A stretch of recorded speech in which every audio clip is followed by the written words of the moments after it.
Welcome to part two of this week's Ref Show. Dean Mohareb and David Hirst with us, and we're going to be talking about the Women's Euro 2017 tournament, which kicks off this week. England third favourites with the bookies, not surprisingly Germany the favourites, David. They've won the tournament for the last six competitions. It's 1995 that they've had this streak going, so it looks quite likely they'll do it again, but maybe England can do on this and get a tournament under the belt this time. It's been a glorious summer for England teams of late, so they'll go out there. They know what's in front of them. Yeah, Germany, powerful team, as you say, winning 6 out of the last 6. So it'll be a hard task. But like I say, England, things are happening with England. I don't know whether it's just going to be this season. With the lads with the 21s, 20s, 19s, 17s. Now. The women's side, they could be the ones that steps out the gloom and doom of women's football and takes them on into hopefully a championship winning team. Well, the first game's an interesting one. It's against Scotland on Wednesday. Always an interesting encounter between England and Scotland. The two other teams in the group are Spain and Portugal. As mentioned, England are third favourites behind Germany and France, and they've got a good team, England, haven't they? I mean, they came third in the World Cup. They will fancy their chances of being really competitive this year, do you? Yeah, they have, and I think the work that the FA get a lot of criticism, but I think the work that Kelly Simmons at the FA has done in professionalising women's football with the Women's Super League and the Women's Super League too has undoubtedly helped the standard of women's football, and it's great to see now that certainly the England players are on a contract.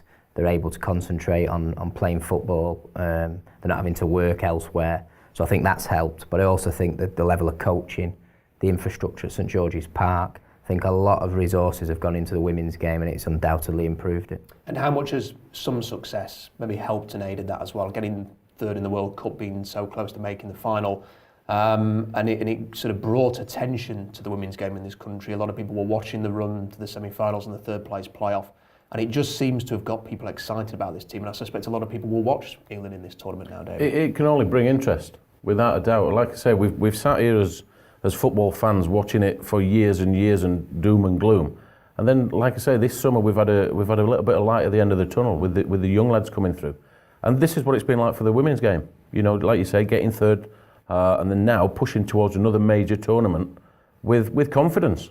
I think they can go in there with confidence. Yeah, everybody will put Germany as favourites, but you've got to go out and play the games, and that's what it is, and get the experience from tournament football, and that's what they probably lacked in the past. Certainly success in tournament football. So yeah, to go there now, behind France and Germany, I mean, we can always turn it around. England in qualifying, 7 wins and a draw, conceding only the 1 goal. So certainly going into the tournament in good form. So the best of luck to England. It's another major tournament. The focus will be on referees as well.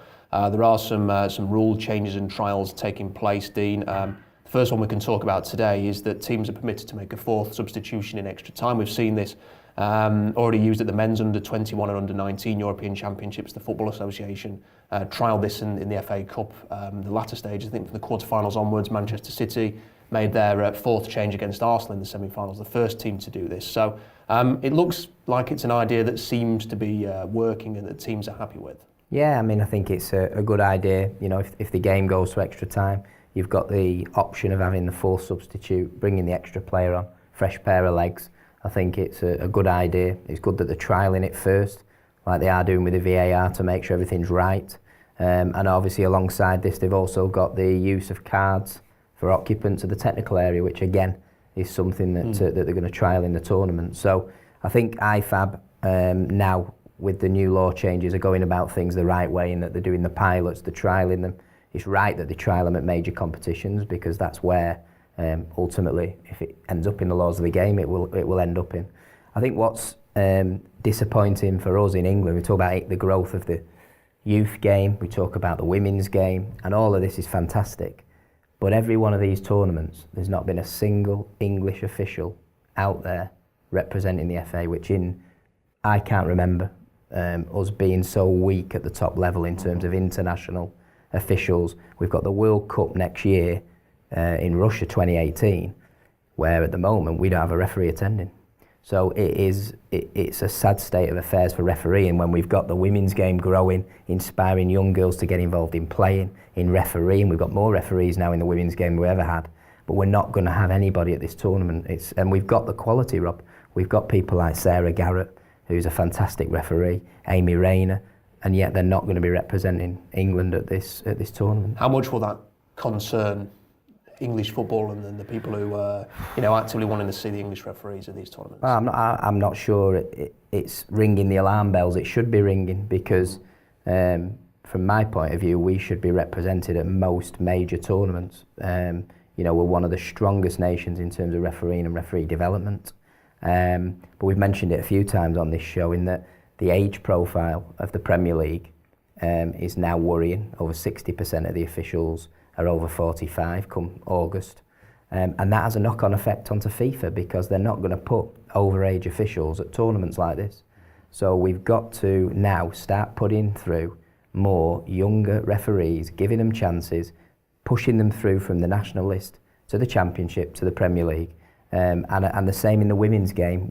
How we have not got a female official with the standard of our officials at this tournament is beyond me. Dean mentioned it. The other rule that's going to be sort of used and trialled at this tournament is the referees will also have the power to show yellow and red cards to non-playing staff in the technical area.